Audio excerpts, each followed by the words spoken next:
I used to be a shopping addict with more than 80 clothes, and now I own 15 clothes and 2 shoes.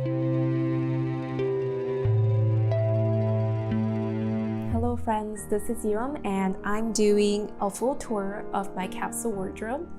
And I will share the thought process behind the fabric that I choose and the brands that I choose to purchase from. I will also share how I use Ranger Roll to keep my socks and my underwear compact, and I will share my fabric freshener recipe and the tools that I use to do laundry by hand. I keep everything I have in this coat closet that is in the living room space. It's pretty small, but just enough to keep everything I own. And my sister actually uses the bedroom, so the walk-in closet is hers. And she's also minimalist, but she doesn't practice extreme minimalism like me. Also, be sure to let me know what your favorite fabrics are and the reason why you love it so much. Right now, I'm really in love with linen and hemp fabrics. For bottoms, I own 1 linen shorts, linen pants, 1 yoga pants, and an everyday black pants. I also have a long underwear. I choose natural and muted colors to have less stimulation. All my clothes are multifunctional for both indoor and outdoor. I own 4 tops. 2 of them are actually wool black tops that I bought before going vegan. I have 1 dress for everyday and formal wear. For outers, I have 1 linen wrap jacket, a fleece jacket with a lot of cat hair, a used down jacket, indoor robe, and a windbreaker. I usually don't wear a bra, but I do have 1 recycled cotton and plant-dyed bra. This is my one and only favorite swimsuit. I have 3 underwears plus the one that I'm wearing, so 4 in total. I own 3 socks. These are also wool that I bought before committing to veganism. These are my accessories, including my favorite linen bandana. I own 2 travel bags and 1 jute bag that I made. Now on to the shoes. I wear a barefoot minimalist shoes with a 0 drop.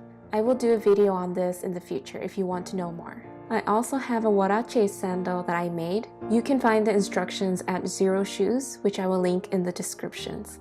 And I wash my clothes with my scrub-up bag and a non-toxic homemade detergent that I made, which I will link the recipe in the descriptions. So I use a blend of essential oil and distilled water for my fabric freshener. It's all natural and toxic-free. And I also want to share my Ranger Roll technique that I use to keep my underwear and my socks compact, especially when I'm traveling. So I'll do a little demo right now just to show you how it is. But if you want to know more and apply it to your tops and even your bottoms and your jackets, then I'll link the descriptions on some of the YouTube videos that you can watch to learn more. Most of the clothes that I have are used or handmade. And the ones that are handmade are my linen, hemp, and cotton clothes that I usually buy from Etsy. And they're sweatshop free and they're not mass production and they're owned by small companies and independent sellers. These are all from the same shop called Linen Fox, which I will link in the descriptions.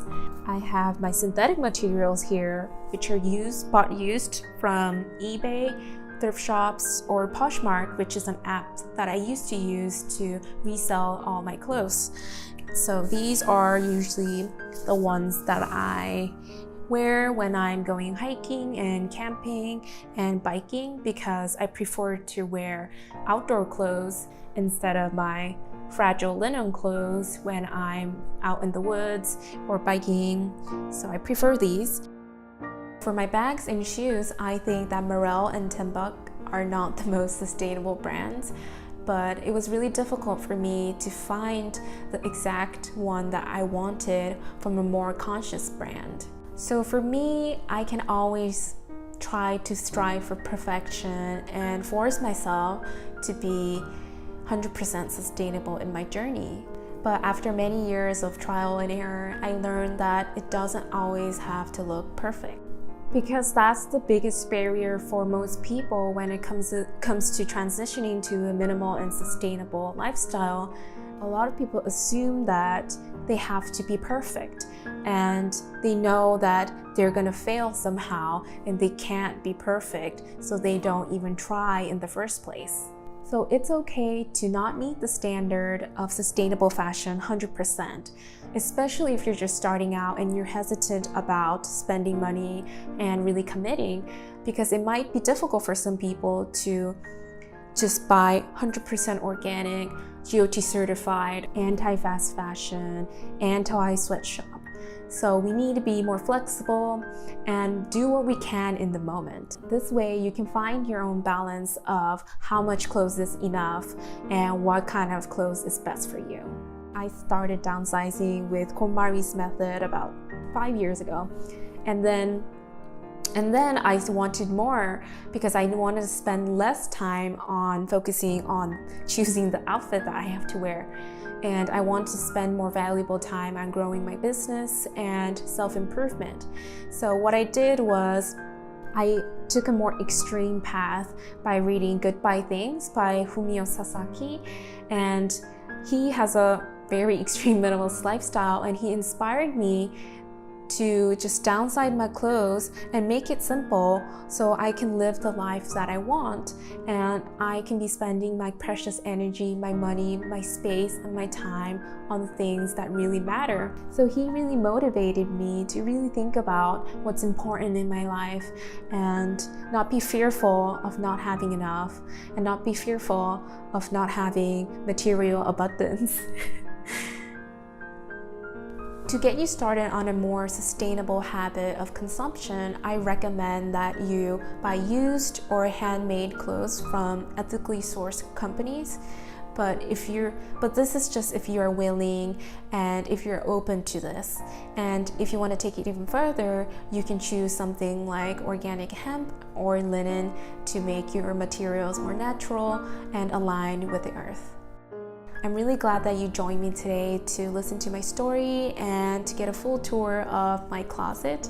And if you want more on minimalism, you can visit my blog to download the full list of things to get rid of to feel happy with less. And be sure to subscribe to my channel and like this video if you enjoyed it. And I hope to see you again soon.